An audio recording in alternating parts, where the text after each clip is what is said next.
guy kept coming to the shows who'd kind of come backstage afterwards, and as he was kind of going, Zach, good one tonight, you played really, really well. Nearly as good as Mark Brzezicki. Every night. And then another couple of days, you know, Zach would go, oh, thanks. And then another day go, Zach, you cracked it tonight. You really cracked it. Have you heard this? You really cracked it. You're just that whisker eye for being as good as Mark Brzezicki.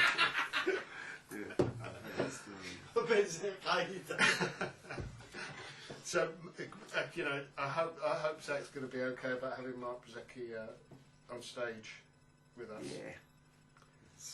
Mark, the gig that I saw, Mark was. It's amazing how powerful Mark Brzezicki is as a drummer, because he sits very low, doesn't he? He's like a great big sort of. Like he dominates the shit, doesn't he? But you know how you get that power out of your feet. You know, you're actually sitting there. I was watching some film back and I couldn't see Mark. He kind of leans forward, doesn't a he? few symbols so people can actually see him. I haven't seen any footage where you can see his face. And getting photographs is quite tricky. Because his seat is quite low. His seat's low and he's got a lot of symbols. Yeah. I suppose The other thing is that on the first day we were recording with Zach, he's kind of doing this thing where he's, you know, playing the drums, obviously, but hitting a few cymbals. So anyway, it's going dum dum dum dum dum dum.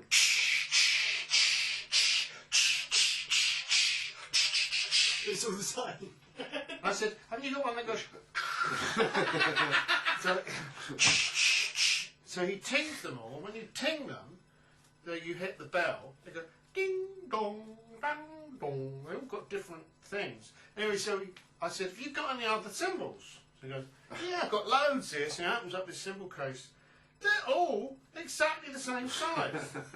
He only likes one size of cymbal, so they all go. So he got one off and he went, "How about this?" And he took one off, did the thing where they unscrew.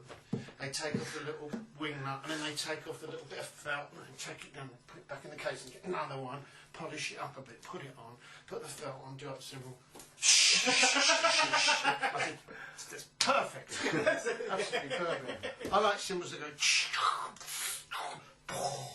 Well, You've got to have one that goes. When I was working with Mark, a bit symbol crazy.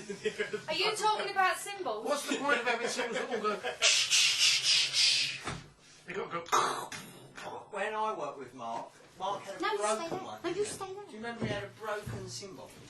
Or something, it was like broken or bent. I'm not sure about that, but they have a distinct sound as well, broken ones. We used the That's broken right. one. If they've got a crack in them, they sound different. I really loved the broken one. Well, in amongst the others, you know. Have you relieved yourself, darling? Oh yeah, it's lovely. Saw Layla, she's going to come back on. She's got a MySpace site which is myspace.com/Layla Astley. LAYLAASTLEY. All one word. Befriend Layla. Befriend Layla. Yeah. She's a good girl. She's lovely. And So did she see what songs? right, she got two. Should we get a symbol in here? A symbol Well, or a symbol?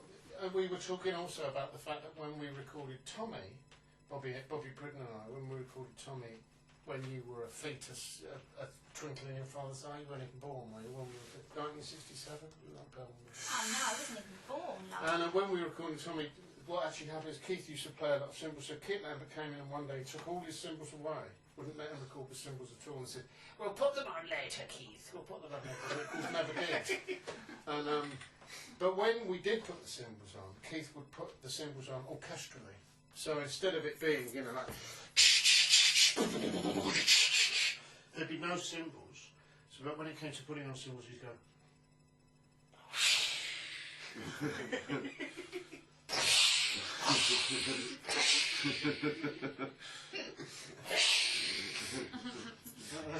You know, sometimes there'd be a big gong.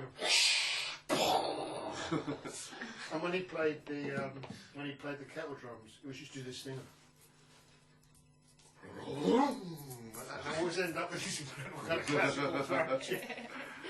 But the best one of all was this thing, to get a gong to sing, when you hit it, it's got to be vibrating. Yeah.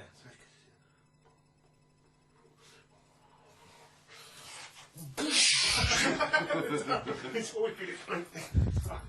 Huge action. And he would be in a pair of Union Jack underpants. And at the end of Quadrophenia, you can hear, I said to him, what I'd like is a sort of a kind of sound of, like a gong mixed with the rippling, because it's all kind of pianos going in the sea, a sound of a gong and a rippling of tubular bells.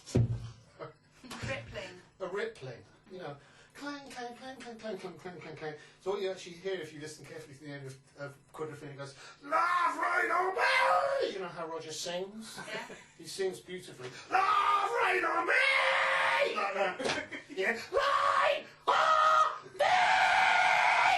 Like that. And then sound of a wave or something, and there's the gong, and then you hear this great clatter of tubular bells. When Keith gets a fucking set of Muster tubular bells that cost like $10,000, just pushes them over. And they go clang, ding dong, dong, clang, clang, clang, clang. But it kind of fit. The kind of thing that somebody that really was desperate to have love reign over them might do.